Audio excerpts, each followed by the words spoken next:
नमस्कार स्टूडेंट्स। आज के लेक्चर में हम बात करने वाले हैं रूट लोकस के बारे में। ओके, सो प्रीवियस लेक्चर में हम बात कर रहे थे राउथ हर्विट्ज स्टेबिलिटी क्राइटेरियन से स्टेबिलिटी कैसे फाइंड करते हैं। राउथ हर्विट्ज स्टेबिलिटी क्राइटेरियन और रूट लोकस में क्या डिफरेंस है, इसके बारे में आज हम बात करने वाले हैं। Okay, so with this let get this lecture started.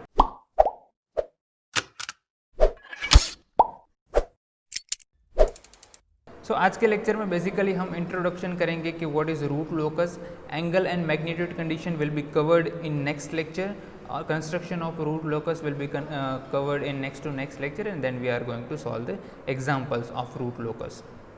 Okay, now this root locus is very important to understand what we can say the relative stability of the system. So when we are talking about only stability, the Routh-Hurwitz stability criterion is enough to find out the stability, but when we are discussing about relative stability, this term is very important, that is relative stability. We have to understand the root locus criterion. Okay, now the primary aim of a control engineer is to design a control system that meets the desired specification. Now when I say the desired specification, it means the desired value of your omega and zeta n, that is omega n and zeta, that is in natural frequency of oscillation and your damping ratio. Okay, so when I say desired specification, we have to find out the desired value of zeta and omega n.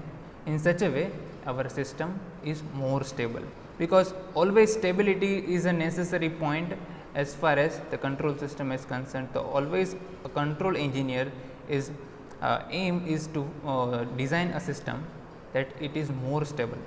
Okay, now what is the drawback of Routh-Hurwitz criterion? Okay, so let us first discuss about the drawback of Routh-Hurwitz criterion. In that case we are going to study the root locus. The first, it does not provide the sufficient information about the relative stability. Okay, so it does not provide any, or we can say the sufficient amount of information about relative stability. So in Routh-Hurwitz criterion, what we have done, what we are finding the location of the roots, and based on the location of the root हम क्या करते हैं कि हमारी system में वो stable है या अनस्टेबल है या फिर मार्जिनली स्टेबल है, वो डिसाइड करते हैं. ठीक है, उसमें हम रिलेटिव स्टेबिलिटी की बात नहीं करते. ठीक है, now let us consider a simple case and then we are going to study how the root locus is important. Let's say before going to jump, let me just show you a closed loop control system. Let's say it is input is given as Rs, here is our summing point. Let's say this system parameter gain K is forward transfer function G of S, your output C of S, and we are taking a feedback that is H of S. Okay, so if you want find the transfer function, you can easily find, let's say it is negative feedback control system, then in that case you can easily find the transfer function of the system. So Routh-Hurwitz criterion never provide the information about amount of overshoot, or we can say the settling time, nor it can tell about the system response with respect to the value of loop gain. So these are the drawbacks of Routh-Hurwitz criterion to finding the stability of the system. Okay, so that is why the root locus come into the picture. Now what is root locus? कब से हम बोल रहे हैं कि भाई root locus है क्या? So the locus of, we can say, let me write, the locus of migration of the roots of our characteristics equation in S plane, that is called root locus, or it is generally a graphical method to find out the relative stability. So root locus is nothing but locus of migration of the roots of our characteristics equation in S plane. Okay, now let us give a simple definition of root locus. Now consider this unity feedback control system that is shown right here, where R of S is our input of the system. Let me just use another ink that can be visible to everybody. So R of S is input of our system, C of S is output of our system. This is unity negativity feedback control system. This K is our gain of the system. Now this K is very important in case of root locus. Okay, so let me just give another definition of root locus. So let's say the open loop transfer function of our G of S of the system is K S plus 1. So that will be our open loop transfer function. So the closed loop transfer function we can easily find, that is G of S divided by 1 plus G of S. This sign will be plus because this is negatively feedback control system, and our feedback is unity feedback control system. In that case, H of S is equal to 1. So if you solve this, you will get transfer function K divided by S plus 1 plus K. Okay, so the value of your characteristic equation will depends on the value of gain K. So let me just remind you what we have discussed in previous slides. The locus of migration of root of the roots of characteristics equation. So if I find the roots of this equation, so इसके roots की value किस पे depend होगी, के की value पे, ठीक है. सो ये के बहुत इम्पोर्टेंट है रूट लोकस के केस में. सो अगर मैं सिंपल डेफिनेशन बताऊँ रूट लोकस की तो वो क्या रहेगी. सो लेट्स से ये वाला ही एग्जांपल है हमारे पास. So root locus is nothing but as I am changing the value of K from 0 to infinite, 0 to infinite, my value of roots is also going to change. अगर यहाँ पर मैं बात करूँ, यहाँ पर एक ही रूट है, फर्स्ट ऑर्डर कंट्रोल सिस्टम है. सो उस केस में अगर मेरे के की वैल्यू 0.5 है तो मेरे पोल की वैल्यू मुझे मिल रही है -0.5. ठीक है, यहाँ पर 0.5 रखेंगे. So S plus 1 plus 0.5 is equal to 0. So S की वैल्यू मुझे मिल रही है -1.5. ठीक है, अगर के की वैल्यू है 1, उस केस में -2 मिल रही है, 2 then -3 so on 15. so -16 value मिल रही है. Same way we can find up to infinite. So अगर मेरे k की वैल्यू चेंज हो रही है from 0 to infinite, value of my root is also going to change. That is nothing but ये रूट का जो रास्ता है उसको हम कहते हैं रूट लोकस. ठीक है, अगर मैं आपकी बात करूँ तो आप अगर कॉलेज से छूटेंगे तो कहाँ जाएंगे, आपके फ्रेंड के साथ घूमने जाएंगे, या तो आपके घर पे जाएंगे, या तो मूवी देखने जाएंगे. आप यहाँ से लंदन तो नहीं चले जाएंगे. सो आपका रूट लोकस क्या हुआ, आपका लोकस क्या हुआ, या तो घर हुआ, या तो मूवी हुआ, या तो प्लेग्राउंड हुआ. सेम वे ये रूट का रूट लोकस क्या होगा. सो वो डिपेंड करेगा इस के की वैल्यू पे. सो के की वैल्यू 0 to इनफाइनाइट हो सकती है. So root locus is nothing but as we are changing the value of K from 0 to infinite, how the value of our root is going to change. That is what the root locus in simplest way. Got it. So let's say at 0.5 my pole value is -1.5. ठीक है, इसको अगर मैं plot करूँगा तो मेरे ये root locus इसका ऐसा कुछ बनेगा. सबसे पहले -1.5 मिल रही है, देन -2, देन -3, -4, -6, -16. सो ये लाइन हो गई मेरी रूट लोकस.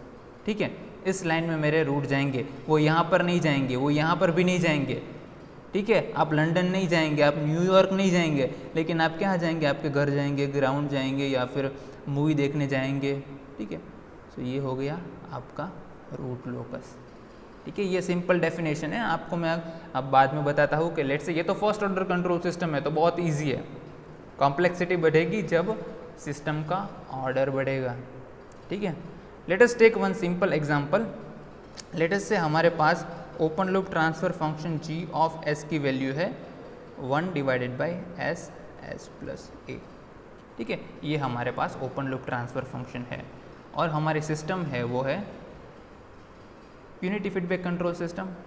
इसके लिए हमें रूट लोकस ड्रॉ करना है. किस में ड्रॉ करेंगे, सबसे पहले एस प्लेन में ड्रॉ कर देता हूँ. अब मेरी फिगर थोड़ी टेढ़ी मेढ़ी रहेगी, so please bear with me. So ये हो गया हमारा रियल एक्सिस, ये हो गया इमेजिनरी एक्सिस. इसको थोड़ा बड़ा कर देता हूँ. Let me use another pen. ठीक है, अब यहाँ पर कैरेक्टरिस्टिक्स यहाँ पर आएगा गेन के. ठीक है, लेट्स से यहाँ पर गेन के है.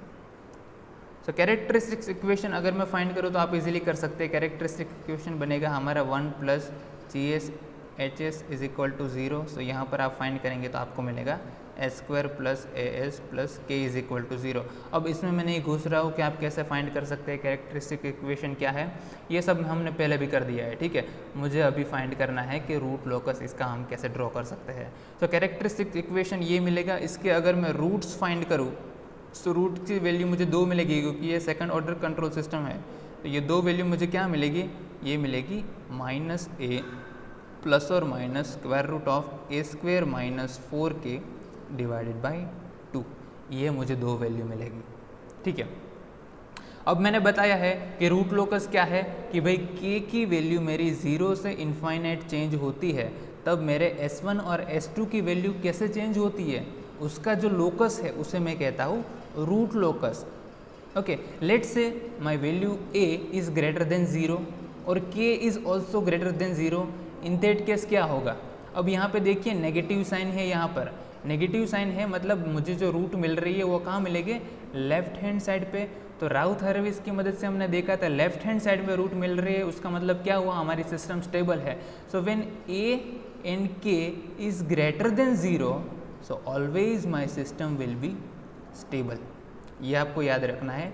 अगर a की वैल्यू और k की वैल्यू ग्रेटर देन 0 रहेगी, उस बार हर बार ये नेगेटिव साइन की वजह से हमारा पोल है वो लेफ्ट हैंड साइड में ही रहेगा, इसका मतलब है हमारी सिस्टम स्टेबल ही रहेगी, ठीक है।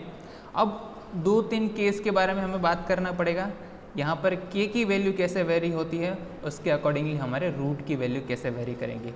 Let's say first case when k is equal to 0, we are changing the value of k from 0 to infinite in short. So सबसे पहले स्टार्ट करते हैं k इज इक्वल टू 0 से। सो इसमें अगर k इज इक्वल टू हम 0 रख दें, सो हमें s1 और s2 की वैल्यू क्या मिलेगी, ठीक है। k अगर 0 रख दे तो ये वाला टर्म 0 हो जाएगा, स्क्वायर रूट ऑफ a मिलेगा, हम s स्क्वायर मिलेगा a। सो एक बार प्लस a करेंगे, एक बार माइनस a करेंगे, डिवाइडेड बाई 2a करेंगे, तो एक बार मिलेगी हमें वैल्यू a, दूसरी बार मिलेगी 0। सो लेट्स से यहाँ पर वैल्यू मिल रही है a, यहाँ पर मिल रही है 0। अब माइनस a है, ये डायरेक्शन माइनस है, सो यहाँ पर माइनस ही आएगा, ठीक है। यहाँ पर माइनस तो है ही। सो ये वाले केस में हमें मिली माइनस है and 0। Let's say second case, जब हमारे पास k की वैल्यू है वो है s स्क्वेयर बाई 4। अब s स्क्वेयर बाई 4 में क्यों ले रहा हूँ, क्योंकि ये वाली टर्म मुझे 0 करनी है, और ये वाली टर्म 0 कब होगी, जब k की वैल्यू s स्क्वेयर बाई 4 होगी, ठीक है।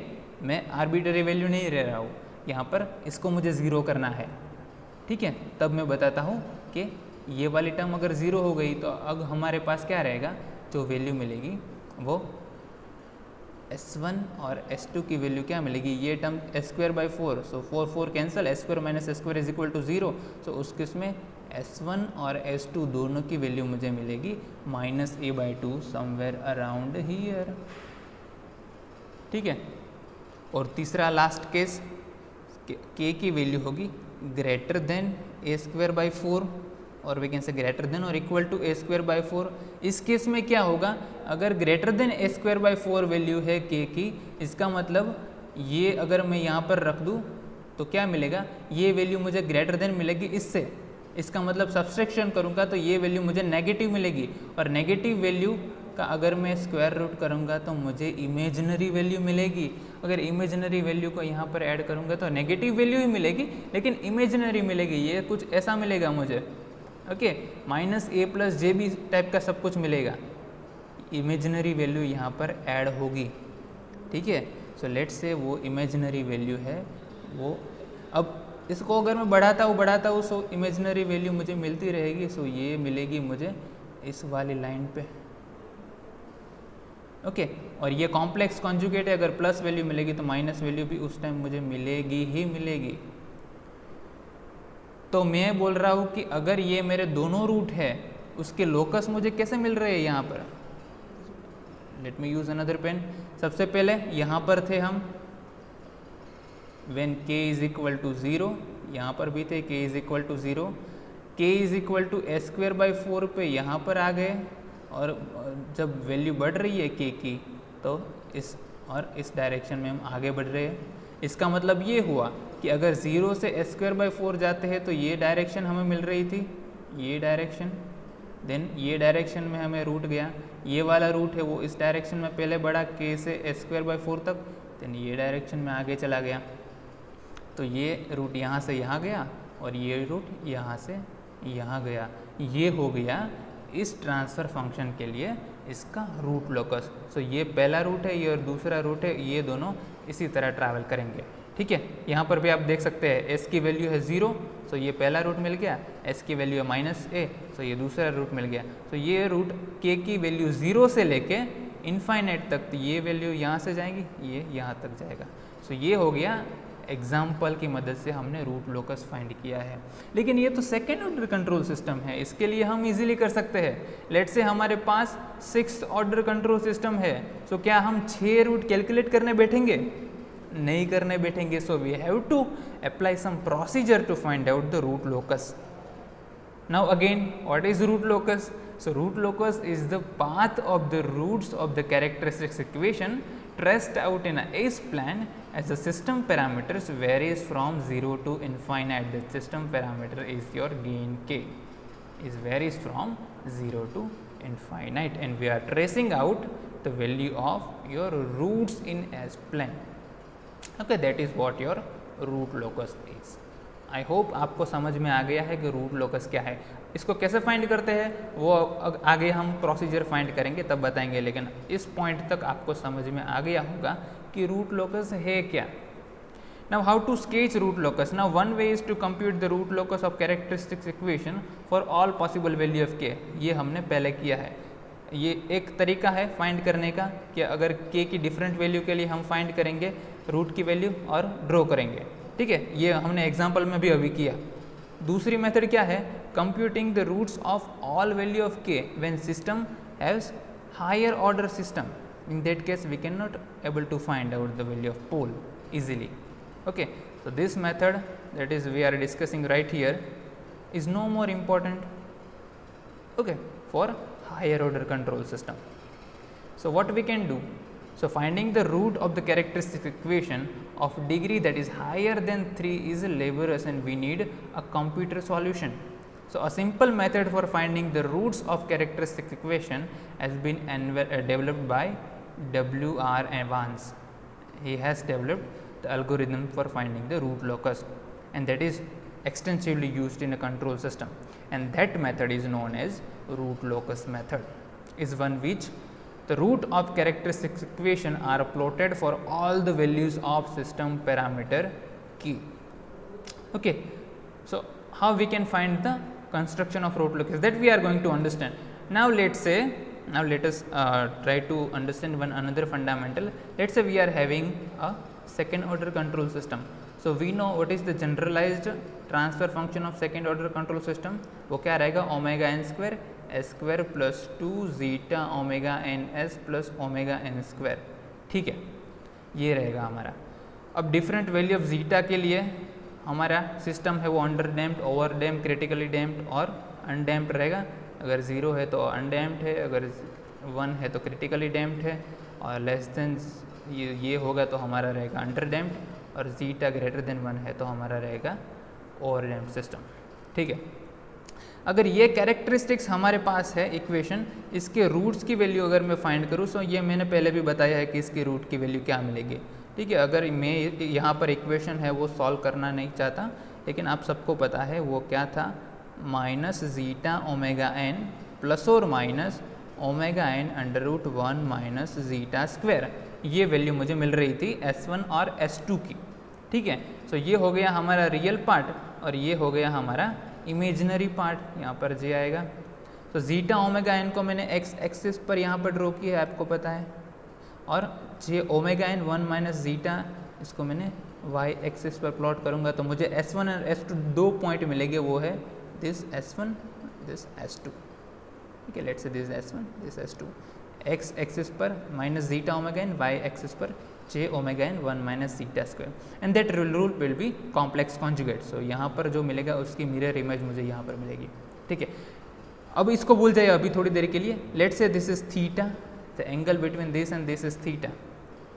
अब मेरे पास ये है y एक्सिस का कंपोनेंट है, z एक्सिस का x एक्सिस का कंपोनेंट है, मुझे ये चाहिए तो मुझे क्या करना पड़ेगा, simple use Pythagoras theorem and you will get the value of this O, let's say this point is a is nothing but omega n।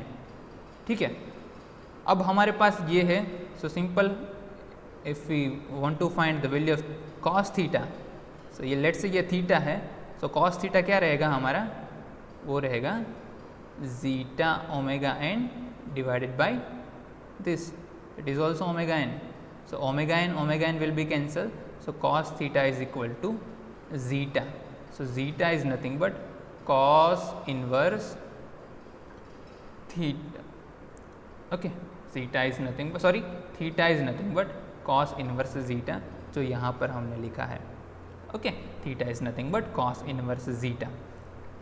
अब यहाँ पर आप ध्यान दें तो यहाँ पर अगर मैं बात करूँ इस पॉइंट पर, ठीक है, सो अगर मैं इस लाइन में आगे बढ़ रहा हूँ, इसका मतलब है मेरा थीटा सेम है, ठीक है, थीटा की वैल्यू मैं चेंज नहीं कर रहा हूँ। अगर इस पॉइंट में बात करूँ तो थीटा सेम है, यहाँ पर बात करूँ तो थीटा सेम है, यहाँ पर बात करूँ तो थीटा सेम है, यहाँ पर बात करूँ तो थीटा सेम है, थीटा की वैल्यू चेंज नहीं हो रही है। ये ओमेगा एन एक्सिस है, इसका मतलब यहाँ पर ओमेगा एन की वैल्यू चेंज हो रही है, थीटा की वैल्यू चेंज नहीं हो रही है। और थीटा क्या है हमारा, cos inverse zeta, so theta change नहीं हो रहा है, उसका मतलब जीटा भी चेंज नहीं हो रहा है, क्योंकि अगर जीटा चेंज होगा तो थीटा भी चेंज होगा, ठीक है। सो अगर थीटा सेम है, इसका मतलब है इस वाली लाइन पे हमारा जीटा भी सेम है, ठीक है।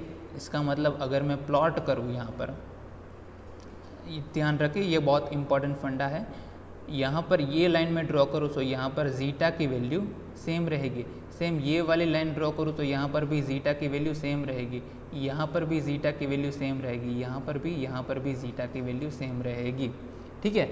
अब ये इस लाइन पर जीटा की वैल्यू अलग हो सकती है, यहाँ पर लेट से जीटा की 0 है, यहाँ पर लेस देन 1 है, यहाँ पर जीटा इज इक्वल टू 1 है, यहाँ पर zeta is equal to greater than 1 है, क्योंकि यहाँ पर थीटा सेम है इस पूरी लाइन पर, ओके। यहाँ पर ओमेगा चेंज हो रहा है, ओमेगा एन चेंज हो रहा है, लेकिन ये कांस्टेंट जीटा लाइन है, सब constant zeta axis. Same way अगर मैं इस वाले फैशन पे चलूँ, सर्कुलर फैशन पे, तो यहाँ पर ओमेगा एन की वैल्यू सेम है, सेम मैं यहाँ पर बात करूँ तो ओमेगा एन की वैल्यू सेम रहेगी, क्योंकि मैं सेम रेडियस ले रहा हूँ, यहाँ पर भी सेम रहेगी, यहाँ पर भी सेम रहेगी, यहाँ पर भी सेम रहेगी, यहाँ पर भी सेम रहेगी। सो अगर मैं इस फैशन में आगे बढ़ूँ, सो यहाँ पर मेरा ओमेगा एन की वैल्यू सेम रहेगी ये पूरे लाइन पे, सेम वे यहाँ पर भी मेरे ओमेगा एन की वैल्यू सेम रहेगी, यहाँ पर भी ओमेगा एन की वैल्यू सेम रहेगी, लेकिन जीटा की वैल्यू अलग रहेगी इस वाले केस में। सो ये हो गया हमारा कांस्टेंट ओमेगा एन प्लेन, ठीक है। सो अगर मुझे कोई वैल्यू कैलकुलेट करना है जिसकी जीटा की वैल्यू लेट से वो है लेस देन 1, सो जीटा के लेस देन 1 के लिए ये लाइन हमें मिल रही है, जहाँ पर पूरी लाइन पर जीटा की वैल्यू सेम है, लेकिन ओमेगा एन की वैल्यू चेंज हो रही है, और मुझे ओमेगा एन की वैल्यू कोई आर्बिटरी वैल्यू चाहिए जो ये है। सो इन दोनों का इंटरसेक्शन यहाँ पर हो रहा है, सो इन दोनों के इंटरसेक्शन की मदद से मुझे पता चलेगा कि जीटा और ओमेगा एन मेरे पास है, तो मेरे पोल की वैल्यू क्या रहेगी, और अगर पोल की वैल्यू मेरे पास है तो उसको अकॉर्डिंगली मुझे सिस्टम पैरामीटर गेन के को सेट करना पड़ेगा।